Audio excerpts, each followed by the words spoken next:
ഞാൻ Mary Metilda. Stay inspired സീരീസിൻ്റെ പുതിയൊരു എപ്പിസോഡിലേക്ക് എല്ലാവർക്കും സ്വാഗതം. കുറച്ച് ദിവസങ്ങളായിട്ട് എൻ്റെ മനസ്സിൽ കൂടി കടന്നു പോകുന്ന ഒരു ചിന്ത നിങ്ങളുമായിട്ട് ഷെയർ ചെയ്യാമെന്ന് കരുതി. ചാനലിലൂടെ എൻ്റെ ജീവിതത്തിലേക്ക് കടന്നു വന്ന കുറേ അധികം ആളുകളുണ്ട്. അവരിൽ കുറച്ച് പേർ എനിക്ക് മെസ്സേജൊക്കെ അയക്കാറുണ്ട്. ഈ മെസ്സേജിൽ നിന്ന് ഞാൻ മനസ്സിലാക്കിയ ഒരു കാര്യം എന്താണെന്നോ, ഈ ലോകത്ത് എന്തൊക്കെ മാറ്റങ്ങൾ വന്നാലും എന്തൊക്കെ പുരോഗമനങ്ങൾ ഉണ്ടായാലും നമ്മളെല്ലാവരും അടിസ്ഥാനപരമായിട്ട് മനുഷ്യരാണ്.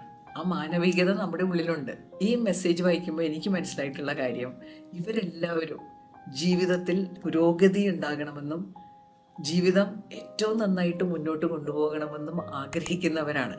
അതിന് ആത്മാർത്ഥമായിട്ട് ശ്രമിക്കാൻ തയ്യാറായിട്ടുള്ളവരാണ്. ഞാൻ നേരത്തെ ഒരു വീഡിയോയിൽ പറഞ്ഞ പോലെ നമ്മുടെ ഇന്നത്തെ ജീവിത സാഹചര്യങ്ങൾ കാണുമ്പോൾ നമുക്ക് നേരെ മറിച്ചാണ് തോന്നുന്നത്. ആളുകൾക്ക് ഇങ്ങനെയുള്ള കാര്യങ്ങളിൽ ഒന്നും താല്പര്യമില്ല. മനുഷ്യന്റെ അടിസ്ഥാനപരമായിട്ടുള്ള ആ ചിന്തകൾ എല്ലാവരിലും ഉണ്ട്. ജയികളെയും പരാജിതരെയും കുറിച്ച് ഒരുപാട് പഠനങ്ങൾ നടന്നിട്ടുണ്ട്. അപ്പൊ അതിൽ പറയുന്ന ഒരു കാര്യം വളരെ ഇൻട്രസ്റ്റിംഗ് ആണ്. ഈ വിജയിക്കുന്നവരും പരാജയപ്പെടുന്നവരും അവരുടെ ഉദ്ദേശങ്ങൾ ഒന്ന് തന്നെയാണ്. ചിലർ ആ ലക്ഷ്യത്തിലെത്തുന്നില്ല, അവരെ നമ്മൾ പരാജിതരെന്ന് വിളിക്കുന്നു. ലക്ഷ്യത്തിലെത്തുന്നവരെ നമ്മൾ വിജയികളായിട്ട് കണക്കാക്കുന്നു. ജീവിതത്തിൽ പുരോഗതി ആഗ്രഹിക്കുന്നവരും ജീവിതം ഏറ്റവും ഭംഗിയായിട്ട് മുന്നോട്ട് കൊണ്ടുപോകണമെന്നും ആഗ്രഹിക്കുന്ന ധാരാളം ആളുകളുണ്ട്. ഈ വീഡിയോസ് അതിനെ സഹായിക്കാറുണ്ടെന്ന് അവർ പറയുന്നുണ്ട്. അപ്പം ഞാൻ വിചാരിച്ചു, എന്നാൽ കുറച്ചുകൂടി ചലഞ്ചിങ് ആയിട്ട് നമുക്ക് അതിനു വേണ്ടി ഒന്ന് ശ്രമിച്ചാലും. അതായത് ഗ്രോയിങ് ടുഗെദർ, നമുക്ക് ഒരുമിച്ച് വളരാം. അപ്പോൾ ആ ഒരുമിച്ച് വളരുന്നതിനെ സഹായിക്കുന്ന രീതിയിലുള്ള സീരീസ് ഓഫ് എപ്പിസോഡ്സ് അത് പ്രത്യേകം ഡിസൈൻ ചെയ്ത് കൃത്യമായിട്ട് നമ്മൾ എന്താണ് ചെയ്യേണ്ടത്, നമ്മൾ എവിടെ നിന്ന് തുടങ്ങണം, എങ്ങോട്ട് പോകണം, കണ്ടിന്യൂസ് ഇംപ്രൂവ്മെന്റ്, കൃത്യമായിട്ടുള്ള ഒരു ഡയറക്ഷനിലൂടെ കൃത്യമായിട്ടുള്ള ചുവടുകൾ വെച്ച് മുന്നോട്ട് പോകാനുള്ള ഒരു പ്ലാൻ. ഈ ജൂലൈ മാസം ഈ ചിന്ത കടന്നു വരാൻ പ്രധാനമായിട്ടൊരു കാരണമുണ്ട്. നമ്മൾ 2026 തുടങ്ങി, ജൂൺ അവസാനിച്ചു. അപ്പോൾ ജൂണിൽ നമ്മളൊരു അർദ്ധവാർഷിക കണക്കെടുപ്പ് നടക്കുന്നത് പോലെ നമ്മൾ നോക്കുമല്ലേ നമ്മുടെ ജീവിതത്തിൽ ഇതുവരെ എന്ത് സംഭവിച്ചു, ഇനി 6 മാസങ്ങൾ ബാക്കിയുണ്ട്. അപ്പോൾ ജൂലൈ എന്ന് പറഞ്ഞാൽ അടുത്ത പുതിയ കാര്യങ്ങൾ തുടങ്ങാൻ പറ്റിയ ഒരു മാസമാണ്. അപ്പോൾ അടുത്ത ബുധനാഴ്ച 7 മണിക്ക് ഈ സീരീസ് തുടങ്ങും. അപ്പോൾ അതിന് നല്ലൊരു പേരെനിക്ക് കണ്ടുപിടിക്കണം. ഗ്രോയിങ് ടുഗെദർ, ഒരുമിച്ച് വളരാം എന്നുള്ള ഒരു ആശയത്തെ മുൻനിർത്തി ഉണ്ടാക്കിയിട്ടുള്ള എപ്പിസോഡ്സാണ്. ചെറിയ ചെറിയ എപ്പിസോഡാണ് കേട്ടോ. എൻ്റെ എപ്പിസോഡിനെ കുറിച്ചുള്ള ഒരു പരാതി അതിന് ദൈർഘ്യം കൂടുന്നു എന്നുള്ളതാണ്. ഇത് ദൈർഘ്യം കുറവാണ്. കൃത്യമായിട്ട് നമ്മൾ എവിടെ തുടങ്ങണം, എങ്ങോട്ട് പോകണമെന്ന് മനസ്സിലാക്കി തരുന്ന എപ്പിസോഡുകളായിരിക്കും. ഗൗരവമായിട്ട് അതിനെ കാണണം. നമ്മുടെ കയ്യിൽ തീർച്ചയായിട്ടും ഒരു ഡയറി ഉണ്ടാവണം. നമ്മൾ ഓരോ എപ്പിസോഡിലും പറയുന്ന കാര്യങ്ങൾ പ്രാവർത്തികമാക്കാനുള്ളതാണ്, നിർബന്ധമായിട്ടും പ്രാവർത്തികമാക്കാനുള്ളതാണ്. അടുത്ത പ്രാവശ്യം വരുമ്പോൾ ആത്മാർത്ഥമായിട്ടുള്ളൊരു ഇവാലുവേഷൻ നടത്തിയിട്ട് വരണം. എന്ത് ചെയ്തു ഈ 7 ദിവസത്തിൽ, ഞാൻ എന്തുമാത്രം മുന്നോട്ട് പോയി, ഇങ്ങനെ മുന്നോട്ട് പോകണമെന്നുള്ള ആഗ്രഹം ശക്തിയായിട്ട് ഉണ്ടാക്കാൻ സഹായിക്കുന്ന എപ്പിസോഡുകളായിരിക്കും. അതിലേക്ക് എല്ലാവരെയും സ്വാഗതം ചെയ്യുകയാണ്. ഞായറാഴ്ചത്തെ എപ്പിസോഡ് പതിവ് പോലെ ഉണ്ടാവും, പക്ഷെ ഇതൊരു സ്പെഷ്യൽ എപ്പിസോഡ് പോലെ നമ്മളെ തന്നെ ഫോഴ്സ് ചെയ്താലേ നമുക്ക് മുന്നോട്ട് പോകാൻ പറ്റൂ. മുന്നോട്ട് പോകലിനെ ഒന്നുകൂടി ഫോഴ്സ്ഫുള്ളാക്കാൻ സഹായിക്കുന്ന ഈ സീരീസിലേക്ക് നിങ്ങളെല്ലാവരും ഞാൻ സ്വാഗതം ചെയ്യാണ്. മറക്കരുത്, അടുത്ത ബുധനാഴ്ചയാണ് ഫസ്റ്റ് എപ്പിസോഡ്. ഒരു അനൗൺസ്മെന്റും കൂടിയുണ്ട്. Mind power and life skills training പ്രോഗ്രാമിനെ കുറിച്ച് പലരും അന്വേഷിച്ചു. ജൂലൈ മാസത്തിൽ എന്നാ തുടങ്ങുന്നതെന്ന് പലരും ചോദിച്ചിരുന്നു. ജൂലൈ മാസത്തെ കോഴ്സ് 22-ാം തീയതി തുടങ്ങും, 29-ാം തീയതി അവസാനിക്കും. ഇപ്പോൾ രാത്രി 8 മണി തൊട്ട് 9 മണി വരെ ഗൂഗിൾ മീറ്റിൽ തുടർച്ചയായിട്ട് 8 ദിവസം അങ്ങനെയാണ് ഈ പ്രോഗ്രാം നടത്തുന്നത്. നമ്മുടെ ലൈഫ് സ്കിൽസ് അപ്ലൈ ചെയ്ത് നമ്മുടെ ജീവിതം ബെറ്ററാക്കാനുള്ള, മനോഹരമാക്കാനുള്ള ഒരു ട്രെയിനിങ് പ്രോഗ്രാമാണ്. അപ്പോൾ ട്രെയിനിങ് പ്രോഗ്രാമിനോട് താല്പര്യം തോന്നുന്നവർ 9388605198 എന്ന നമ്പറിലേക്ക് വാട്സപ്പ് ചെയ്താൽ ഞാൻ ഡീറ്റെയിൽസ് തരാട്ടോ. അപ്പോൾ ഇന്നത്തെ വിഷയത്തിലേക്ക് കിടക്കാം. ഇന്നത്തെ വിഷയം വളരെ ഇൻട്രസ്റ്റിംഗ് ആയിട്ടുള്ളൊരു മൈൻഡ് സെറ്റിനെ കുറിച്ചാണ്. ഇൻട്രസ്റ്റിംഗ് ആണെന്ന് പറയാമെങ്കിലും അത് നമ്മളെ ഒരു സങ്കടാവസ്ഥയിൽ എത്തിക്കുന്ന മൈൻഡ് സെറ്റാണ്. പെർഫെക്ഷനിസം അഥവാ പരിപൂർണത എന്നൊക്കെ പറയാം. ഈ പെർഫെക്ഷനിസ്റ്റുകളുടെ പ്രത്യേകത എന്താ? അവർ നല്ല ഉദ്ദേശശുദ്ധിയുള്ളവരാണ്.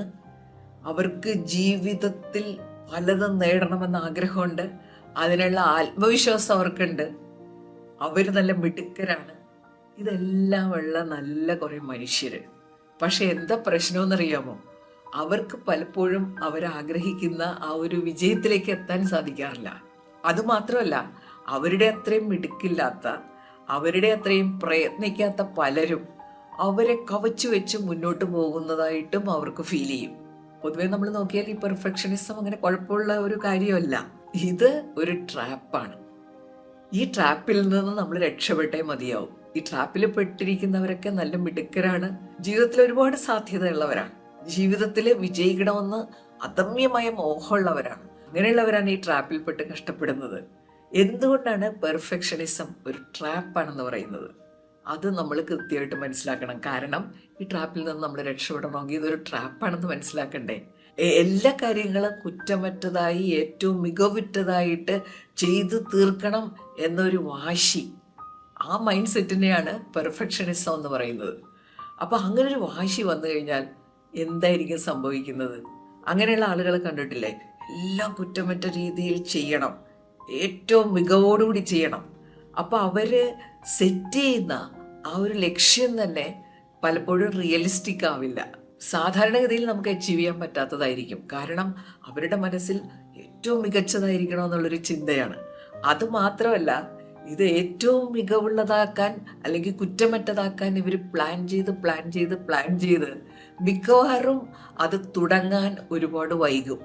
അതായത് പ്രൊക്രാസ്റ്റിനേഷൻ കൃത്യമായിട്ട് ഈ ആളുകൾ അനുഭവിച്ചുകൊണ്ടിരിക്കും. ഇവർക്ക് പരാജയം എന്നുള്ളത് സഹിക്കാൻ പറ്റില്ല. കുറ്റമറ്റതായിരിക്കണമല്ലോ, ഒരു പിഴവും വരാൻ പാടില്ല. സാധാരണ ആളുകൾ പരാജയപ്പെട്ടാൽ ആ പരാജയത്തിൽ നിന്ന് പാഠങ്ങൾ ഉൾക്കൊണ്ട് മുന്നോട്ട് പോകും. ഇവർക്കത് സാധിക്കുകയില്ല. ഇവരെപ്പോഴും അൺഹാപ്പി ആയിരിക്കും. ഇങ്ങനെയൊക്കെ സംഭവിക്കുമ്പോൾ അതൊരു ചലഞ്ചായിട്ടൊന്നും ഇവരെടുക്കില്ല. അത് വലിയൊരു ദുരന്തമായിട്ട് തന്നെ അവർ കരുതും. പിന്നെ ഇവരുടെ ഏറ്റവും വലിയൊരു പ്രശ്നം ഈ പാരാലിസിസ് ഓഫ് അനാലിസിസ് എന്ന് പറയാറില്ലേ? പാരാലിസിസ് എന്ന് പറഞ്ഞാൽ നമുക്ക് തളർവാദം, നമുക്കൊന്നും ചെയ്യാൻ പറ്റാത്ത, നമുക്ക് ശരീരം കൊണ്ട് ഒന്നും ചെയ്യാൻ പറ്റാത്ത അവസ്ഥയിലെത്തുന്നതിനാണ് പാരാലിസിസ് എന്ന് പറയുന്നത്. ഇവർക്ക് ഇങ്ങനെ ഒരു പാരാലിസിസ് ആണ്. ഇവർ സ്റ്റക്കായിട്ട് നിൽക്കും. എന്തുകൊണ്ട്? ഇവർ കാര്യങ്ങൾ ഇങ്ങനെ അനലൈസ് ചെയ്തുകൊണ്ടിരിക്കും. അനലൈസ് ചെയ്ത് എല്ലാം പെർഫെക്റ്റ് ആയിട്ടേ ഇവർക്ക് കാര്യങ്ങൾ ചെയ്യാൻ പറ്റുള്ളൂ. അപ്പം മിക്കവാറും കാര്യങ്ങൾ നടക്കില്ല. ഇവരിതിനെപ്പറ്റി അനലൈസ് ചെയ്ത് ജീവിതം ഇങ്ങനെ മുന്നോട്ട് പോയിക്കൊണ്ടിരിക്കും. അതിനിടയിൽ ഇവരെ പിന്നിലാക്കിക്കൊണ്ട് ഒരുപാട് പേര് മുന്നോട്ട് പോയിക്കൊണ്ടുമിരിക്കും. പിന്നെ ഇവരുടെ ഒരു പ്രശ്നം എന്താണെന്ന് വെച്ചാൽ ഇവർ അത്യധ്വാനം ചെയ്യും. ഇവർ പല മൈന്യൂട്ട് കാര്യങ്ങളിൽ ഒരുപാട് ശ്രദ്ധിക്കും. പക്ഷെ പ്രശ്നം എന്താണെന്നറിയാമോ? ഈ മൈന്യൂട്ട് കാര്യങ്ങളിൽ ശ്രദ്ധിച്ച് അവർ ഒരുപാട് കഷ്ടപ്പെട്ടാലും അതിൻ്റെ ഒരു റിസൾട്ട് വളരെ ചെറുതായിരിക്കും. കാരണം 70% കാര്യം മാത്രം ചെയ്ത് മിടുക്കരായി ചിലർ മുന്നോട്ട് പോകും. ഇവരെ ബാക്കിയുള്ള 30% കിടന്ന് ഫോക്കസ് ചെയ്ത് കഷ്ടപ്പെടും. ഈ 30% മിക്കവാറും വേസ്റ്റ് ആയിരിക്കും. അത്ര വലിയ ഇമ്പാക്റ്റ് ഉണ്ടാക്കുന്ന കാര്യങ്ങളാകണമെന്നില്ല. അപ്പൊ അതൊന്ന് വിട്ടുകളയാൻ പറഞ്ഞാൽ അവർ വിട്ടുകളയൂല. പിന്നെ അവരെപ്പോഴും അവരുടെ കുറവുകളിൽ ഫോക്കസ് ചെയ്യും. എനിക്കറിയാവുന്ന ചില സ്റ്റുഡൻസ് ഉണ്ട് കേട്ടോ, റാങ്ക് വാങ്ങിയവരുണ്ട്. പക്ഷെ ഒരു മാർക്ക് പോയി. റാങ്കുണ്ട്, ഫസ്റ്റ് റാങ്ക് ഉണ്ട്, പക്ഷെ പരീക്ഷയ്ക്ക് ഒരു മാർക്ക് പോയി. ആ ഒരു മാർക്ക് പോയതിനെ ചൊല്ലി വിഷമിച്ച് മാസങ്ങളോളം ജീവിതത്തിൽ നിന്ന് നഷ്ടപ്പെടുക. കാരണം ഈ ഒരു പെർഫെക്ഷനിസം മനസ്സിൽ കിടക്കുന്നതുകൊണ്ടാണ്. ഞാൻ എന്ത് ചെയ്താലും അത് കുറ്റമറ്റതായിരിക്കണം. അവരെപ്പോഴും അവരുടെ വീക്ക്നെസ്സിലാണ് ഫോക്കസ് ചെയ്യുക. വീക്ക്നെസ് ഒക്കെ ശരിയാക്കി എടുക്കാനുള്ള ഒരു തത്രപ്പാടിലായിരിക്കും അവര്. ബ്ലെസ്സിങ്സിനെ പറ്റിയൊന്നും അവർ ചിന്തിക്കുകയില്ല. 1% പ്രശ്നം പറ്റിക്കഴിഞ്ഞാൽ അത് ജനറലൈസ് ചെയ്ത് അവർ വല്ലാതെ വിഷമിക്കും. അവരപ്പോൾ ഒരു ക്രോണിക് അൺഹാപ്പിനെസ്സിലായിരിക്കും. അപ്പോൾ അവർ സ്ഥിരമായിട്ട് ഒരു സങ്കടാവസ്ഥയിലാകാൻ ചാൻസ് ഉണ്ട്. നമ്മളെല്ലാം മനുഷ്യരല്ലേ. അപ്പൊ മനുഷ്യരായതുകൊണ്ട് മാനുഷികമായ തെറ്റുകുറ്റങ്ങൾ നമുക്കുണ്ടാവും. അപ്പൊ അത് സഹിക്കാൻ പറ്റാത്ത അവസ്ഥയിലാകുമ്പോൾ സ്ഥിരം ഉത്കണ്ഠ, ഡിപ്രഷൻ, നിരാശ, ഈ മാനസികാവസ്ഥകളിലൂടെയൊക്കെ കടന്നു പോകാൻ സാധ്യതയുണ്ട്. പിന്നെ ഇവരുടെ വേറൊരു പ്രശ്നം, നമ്മുടെ ജോലി നിർവഹിക്കാനുള്ള ഏറ്റവും വലിയ ടെക്നിക്കാണ് ഡെലിഗേഷൻ. ചില ജോലികൾ മറ്റുള്ളവരെ കൊണ്ട് ചെയ്യിക്കുക. പക്ഷെ പെർഫെക്റ്റ് ആകണമെന്ന് ആഗ്രഹമുള്ളവർ ചെയ്യുന്ന ഒരു കാര്യം കണ്ടിട്ടില്ലേ? അവർ പറയണത് എല്ലാത്തിനും എൻ്റെ കൈ തന്നെ വരണം, എന്നാലേ ശരിയാകൂ, എനിക്ക് സംതൃപ്തി വരണമെങ്കിൽ അത് ഞാൻ തന്നെ ചെയ്യണം. അങ്ങനെ കഷ്ടപ്പെടുന്ന ഒരുപാട് പേരെ നമ്മുടെ ചുറ്റും കാണാറുണ്ട്. അപ്പൊ ഈ ട്രാപ്പിൽ നിന്ന് രക്ഷപ്പെടണ്ടേ? ഈ മൈൻഡ് സെറ്റ് നമുക്കൊന്ന് മാറ്റിയെടുക്കണം. കാരണം ഞാൻ നേരത്തെ പറഞ്ഞ പോലെ ഈ മൈൻഡ് സെറ്റ് ഉള്ളവര് വളരെ നല്ല ആളുകളാണ്, ഉദ്ദേശശുദ്ധിയുള്ളവരാണ്, ഏതറ്റം വരെയും പരിശ്രമിക്കാൻ അവർ തയ്യാറാണ്. എന്നിട്ട് ഈ ട്രാപ്പിൽ പെട്ടുകിടന്നാൽ കഷ്ടമല്ലേ? അപ്പം നമുക്ക് ഈ മൈൻഡ് സെറ്റ് ഒന്ന് മാറ്റിയെടുക്കാൻ എന്തെല്ലാം ചെയ്യണമെന്ന് നോക്കാം. ഒന്നാമത്തെ കാര്യം, ഈ പെർഫെക്ഷനിസം എന്നൊരു മൈൻഡ് സെറ്റ് വരുമ്പോഴേ വരുന്ന ഏറ്റവും വലിയ പ്രശ്നം എന്താണെന്നോ, ഇവരെ എല്ലാ കാര്യങ്ങളും വളരെ മികവുറ്റതായിരിക്കണമെന്ന് ആഗ്രഹിക്കുന്നവരാണ്, അതിന് കഴിവുണ്ടെന്ന് വിശ്വസിക്കുന്നവരാണ്. അപ്പൊ അവർ സെറ്റ് ചെയ്യുന്ന കാര്യങ്ങളൊന്നും, അവർ സെറ്റ് ചെയ്യുന്ന ആ ലക്ഷ്യങ്ങളില്ലേ, യാഥാർത്ഥ്യ ബോധത്തോടു കൂടി ആവണമെന്നില്ല. അവരുടെ കാര്യങ്ങളൊക്കെ വളരെ ഹൈ ലെവലിൽ ഇങ്ങനെ സെറ്റ് ചെയ്യും. അത് പലപ്പോഴും സത്യത്തിൽ അവർക്ക് സാധ്യമാകണമെന്നില്ല. എന്നിട്ട് അത് ലഭിക്കാതെ വരുമ്പോൾ അവർക്ക് നിരാശയാവും. നമ്മൾ ലക്ഷ്യങ്ങളെക്കുറിച്ച് സംസാരിച്ചപ്പോൾ പറഞ്ഞിട്ടുണ്ട്, ഗോൾ ഷുഡ് ബി സ്മാർട്ട് എന്ന് വെച്ചാൽ അതിനൊരു കൃത്യത ഉണ്ടായിരിക്കണം. അത് ഏകദേശം കണക്ക് കൂട്ടി നമുക്ക് മനസ്സിലാക്കാവുന്നതായിരിക്കണം. അത് ചെയ്യുമ്പോൾ നമുക്കൊരു സന്തോഷം ഉണ്ടാവണം. അത് അനുഭവിക്കാൻ പറ്റുന്നതായിരിക്കണം. പെർഫെക്ഷനിസ്റ്റിന് ഇങ്ങനത്തെ ചിന്തയൊന്നും ഉണ്ടാവില്ല. ഇത് നമുക്ക് സാധ്യമായതാണോ എന്നുള്ളൊരു ചിന്ത അവർക്ക് പൊതുവെ ഉണ്ടാവില്ല. അപ്പൊ അത് മാറ്റിയിട്ട് നമ്മൾ അങ്ങനെയുള്ള യാഥാർത്ഥ്യബോധത്തോടു കൂടി നമ്മുടെ ലക്ഷ്യങ്ങൾ സെറ്റ് ചെയ്യാം. രണ്ടാമതായിട്ട് 3 വാക്കുകൾ നമ്മൾ കൃത്യമായിട്ട് മനസ്സിലാക്കണം. Progress, excellence, perfectionism. പ്രോഗ്രസ് എന്ന് പറഞ്ഞാൽ പുരോഗതി. ഈ പുരോഗതിയുടെ ഏറ്റവും വലിയ ശത്രുവാണ് പെർഫെക്ഷനിസം. ഒറ്റമറ്റതായിട്ട് എല്ലാ കാര്യങ്ങളും ചെയ്യണമെന്ന് നമ്മൾ വിചാരിച്ചു കഴിഞ്ഞാൽ കാര്യങ്ങളൊന്നും പലപ്പോഴും ചെയ്യില്ല എന്നുള്ളതാണ് സത്യം. പ്രോഗ്രസ്, പുരോഗതി ഉണ്ടാവണമെങ്കിൽ നമ്മൾ കാര്യം ചെയ്യണം, അതിൽ വരുന്ന തെറ്റുകൾ തിരുത്തി മുന്നോട്ട് പോകണം. തെറ്റ് വരുത്താനേ പാടില്ല എന്ന് വിശ്വസിക്കുന്നവരാണ് പെർഫെക്ഷനിസ്റ്റ്. അതവർക്ക് സഹിക്കാൻ പറ്റാത്ത ഒരു കാര്യമാണ്. അപ്പൊ അതിൽ നിന്ന് രക്ഷപ്പെടാൻ വേണ്ടി അവർ കണ്ടുപിടിക്കുന്ന മാർഗം മിക്കവാറും നോൺ പെർഫോമൻസ് ആണ്. എക്സലൻസ് എന്ന് പറഞ്ഞാൽ ഇത്രയേ ഉള്ളൂ, തുടർച്ചയായിട്ടുള്ളൊരു പുരോഗതി. പെർഫെക്ഷനിസത്തിലേക്ക് വരുമ്പോൾ അവിടെ തുടർച്ചയായിട്ടുള്ള ഒരു പുരോഗതി ഇല്ല. വലിയ ലക്ഷ്യങ്ങളിൽ നമ്മൾ ടാർഗറ്റ് ഇടുമ്പോൾ അതിൻ്റെ അവസാനം ആണ് നമ്മുടെ മനസ്സിൽ മുഴുവൻ. അറ്റോമിക് ഹാബിറ്റ്സ് എന്ന് പറഞ്ഞ ഒരു പുസ്തകത്തെ കുറിച്ചൊക്കെ ഡിസ്കസ് ചെയ്തിട്ടില്ലേ? എല്ലാ ദിവസവും 1% പുരോഗതിയിലൂടെ മുന്നോട്ട് പോവുക. പെർഫെക്ഷനിസ്റ്റുകാർക്ക് അങ്ങനെ ഒരു ചിന്തയില്ല. അതുകൊണ്ട് പെർഫെക്ഷനിസത്തിന് പകരം നമ്മൾ ശ്രദ്ധ കൊടുക്കേണ്ടത് തുടർച്ചയായിട്ടുള്ള ഒരു പ്രോഗ്രസ്. ആ ഒരു പ്രോഗ്രസ് എപ്പോഴും നമ്മുടെ ജീവിതത്തിൽ നമ്മുടെ കൂടെ ഉണ്ടായിരിക്കണം. മൂന്നാമത്തെ കാര്യം 70-30 റൂൾ എന്ന് പറയും. നമ്മളൊരു നേട്ടത്തിനായിട്ട് ശ്രമിക്കുമ്പോൾ അതുമായിട്ട് ബന്ധപ്പെട്ട് നമ്മൾ ചെയ്യേണ്ട കുറെ കാര്യങ്ങളുണ്ട്, കുറെ ടാസ്കുകളുണ്ട്. അതിലൊരു 30% കാര്യങ്ങളെങ്കിലും ഇതിന്റെ റിസൾട്ടിൽ വലിയ പങ്ക് വഹിക്കാത്തതാണ്. 70% കൊണ്ട് നമുക്ക് ഏകദേശം അച്ചീവ്മെന്റ് ഉണ്ടാക്കാൻ പറ്റും. പെർഫെക്ഷനിസ്റ്റിന്റെ പ്രശ്നം ഈ 70% മാത്രമല്ല, ഈ 30%ലും ഇവർ അമിതമായിട്ട് ശ്രദ്ധിക്കും. അതിന്റെ ഫലമായിട്ട് അവർ കഷ്ടപ്പെടും. ഒരുപാട് കാര്യങ്ങൾ എക്സ്ട്രാ ചെയ്ത് ഇവർ കഷ്ടപ്പെടും. പിന്നെ നാലാമത്തെ കാര്യം, പെർഫെക്ഷനിസ്റ്റിന്റെ ഏറ്റവും വലിയ പ്രശ്നം അവരെ നേട്ടത്തിലേക്ക് എത്തുന്ന ആ ഒരു പ്രോസസ് ഇല്ലേ, അതവർക്ക് എൻജോയ് ചെയ്യാൻ പറ്റില്ല. അത് നമുക്ക് പലപ്പോഴും അനുഭവം ഉണ്ടാവും അല്ലേ? എപ്പോഴാണോ നമ്മൾ വളരെ പെർഫെക്റ്റ് ആയിരിക്കണം എന്ന് ആഗ്രഹിക്കുന്നത്, തെറ്റ് പറ്റാനേ പാടില്ല എന്നുള്ള ചിന്തയോടുകൂടി ചില കാര്യങ്ങൾ ചെയ്യുമ്പോൾ നമ്മുടെ മനസ്സിൽ ഉത്കണ്ഠയായിരിക്കുമല്ലോ. പ്രോസസ്സ് എൻജോയ് ചെയ്യാനുള്ള ഒരു വഴി എന്താണെന്ന് വെച്ചാൽ, നമ്മൾ ഈ അവസാനം എനിക്ക് കിട്ടേണ്ട റിസൾട്ടിനെ പറ്റി അമിതമായിട്ട് ചിന്തിക്കാതെ നമ്മൾ അതിലേക്ക് എത്തിക്കുന്ന ആ ഒരു യാത്ര പല ഘട്ടങ്ങളായിട്ട് ഭാഗിക്കുക. എന്നിട്ട് ഓരോ ഘട്ടമായിട്ട് ചെയ്തു തീർക്കുക. ആ ഓരോ ഘട്ടവും ചെയ്തു തീർക്കുമ്പോൾ നമുക്ക് സന്തോഷം ഉണ്ടാവും. പരിശീലനമായിട്ട് അവസാനം വരെ പോകുന്നതിന് പകരം ഓരോ ഘട്ടവും ചെയ്ത് തീർത്ത് പോകുമ്പോൾ നമുക്ക് ആ പ്രോസസ്സ് എൻജോയ് ചെയ്യാൻ പറ്റും. നമുക്ക് നേട്ടം ഉണ്ടായാൽ പോരല്ലോ, അതിൽ നിന്ന് എൻജോയ്മെന്റും കിട്ടണ്ടേ. അഞ്ചാമത്തെ കാര്യം, ഈ പെർഫെക്ഷനിസ്റ്റുകളുടെ ഏറ്റവും വലിയൊരു ലക്ഷണം എന്താണെന്നോ, അവർ വർക്കഹോളിക് ആയിരിക്കും. ഇപ്പൊ നമ്മൾ ആൽക്കഹോൾ അമിതമായിട്ട് ഉപയോഗിച്ചാൽ, ആൽക്കഹോളിനോട് അഡിക്റ്റഡ് ആയാൽ നമ്മൾ അവരെ ആൽക്കഹോളിക് എന്ന് പറയണ പോലെ ഇവർ വർക്കഹോളിക് ആയിരിക്കും.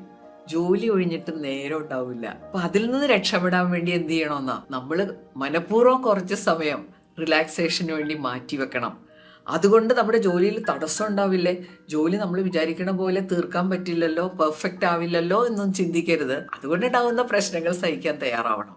എന്നാലേ ഈ ട്രാപ്പിൽ നിന്ന് നമുക്ക് രക്ഷപ്പെടാൻ പറ്റൂ. കുറച്ച് സമയം നമ്മൾ റിലാക്സേഷന് വേണ്ടി മാറ്റി വെക്കണം. ആറാമത്തെ കാര്യം, നമ്മൾ വേറൊരു സുഹൃത്തിനോട് സംസാരിക്കുന്ന പോലെ നമ്മളോട് സംസാരിക്കാൻ ശീലിക്കുക. പെർഫെക്ഷനിസ്റ്റിന്റെ ഏറ്റവും വലിയ ചലഞ്ച് എന്ന് പറഞ്ഞു കഴിഞ്ഞാൽ, ഒരു തെറ്റ് പറ്റിയാൽ, ഒരു പരാജയം സംഭവിച്ചാൽ അത് അവർക്ക് സഹിക്കാൻ പറ്റില്ല. അതോടുകൂടി എല്ലാം അവസാനിച്ചു എന്നാണ് അവർ ചിന്തിക്കുന്നത്. അത്തരം സന്ദർഭങ്ങളിൽ നമ്മൾ സുഹൃത്തിനോട് പറയുന്നത് പോലെ നമ്മളോട് തന്നെ സംസാരിക്കുക. ഇപ്പൊ ഞാൻ എന്നോട് തന്നെ പറയും, മെറ്റിൽഡ അതൊന്നും സാരമില്ല, അതൊക്കെ സാധാരണ ആളുകൾക്ക് പറ്റുന്നതാണ്. നമ്മളൊക്കെ മനുഷ്യരല്ലേ. ഈ പരിപൂർണത എന്ന് പറഞ്ഞാൽ ദൈവികമായിട്ടുള്ള ഒന്നാണ്. അത് നമ്മൾ മനുഷ്യരാകുമ്പോൾ നമുക്ക് തെറ്റുകൾ പറ്റും. അത് മാത്രമല്ല, തെറ്റ് പറ്റാൻ നമുക്ക് അവകാശമുണ്ടെന്നാണ് പറയുക. We have the right to commit mistake. തെറ്റ് പറ്റിക്കഴിഞ്ഞാൽ തെറ്റ് തിരുത്തുക. അത് മാത്രമല്ല, തെറ്റിൽ നിന്ന് നമുക്ക് പാഠങ്ങൾ ഉൾക്കൊള്ളാൻ പറ്റും. ആ പാഠങ്ങൾ ഉൾക്കൊണ്ട് മുന്നോട്ട് പോകുമ്പോൾ നമ്മളിപ്പോൾ ചെയ്യുന്നതിലും ബെറ്ററായിട്ട് കാര്യങ്ങൾ ചെയ്യാൻ പറ്റും. ഇത് സ്വയം നമ്മളോട് തന്നെ പറയുക. അപ്പോൾ നമ്മളോട് തന്നെ പറയുന്നത് ഇഫക്റ്റീവ് ആകാൻ വേണ്ടിയിട്ടാണ്. നമ്മളൊരു സുഹൃത്തിനോട് പറയുന്ന പോലെ നമ്മളുടെ പേര് വിളിച്ച് നമ്മളോട് തന്നെ സംസാരിക്കുക. അപ്പം ഞാൻ എന്നോട് തന്നെ പറയുമ്പോൾ, മെറ്റിൽഡ, അതൊന്നും കുഴപ്പമില്ലെന്നേ, അതൊക്കെ സാധാരണ സംഭവിക്കുന്നതാണ്, നിനക്ക് ഇത് അതിജീവിക്കാൻ പറ്റും. ഈ ഒരു ചിന്ത, പെർഫെക്ഷനിസം കൊണ്ടുണ്ടാകുന്ന തോൽവിയോടുള്ളൊരു പേടിയില്ലേ, അത് ഒഴിവാക്കാൻ നമ്മളെ സഹായിക്കും. പെർഫെക്ഷനിസം എന്നുള്ളൊരു മൈൻഡ് സെറ്റ് ഉള്ളവർ, നമ്മൾ നേരത്തെ പറഞ്ഞ പോലെ, അവര് അത്യധ്വാനം ചെയ്യാൻ ഒരുക്കമാണ്, മിടുക്കരാണ്, പലതും അച്ചീവ് ചെയ്യാൻ അവർക്ക് പറ്റും. പക്ഷേ ഈ ഒരു ഒറ്റ മൈൻഡ് സെറ്റ് അവരെ പല കാര്യങ്ങളിൽ നിന്നും ബ്ലോക്ക് ചെയ്യും. അപ്പൊ അത് നമ്മൾ മാറ്റിയെടുക്കേണ്ടേ. ഈ വീഡിയോ നിങ്ങൾക്ക് ഇഷ്ടപ്പെട്ടെന്ന് കരുതുന്നു. ഇത് കാണുന്നവരിൽ പെർഫെക്ഷനിസ്റ്റ് ആയിട്ടുള്ള ആളുകൾ ഉണ്ടെങ്കിൽ അവരുടെ അനുഭവങ്ങളൊന്ന് കമൻറ്റ് ചെയ്താൽ നന്നായിരിക്കും. അടുത്ത ആഴ്ച പുതിയൊരു വീഡിയോയുമായിട്ട് നമുക്ക് വീണ്ടും കാണാം. Thank you.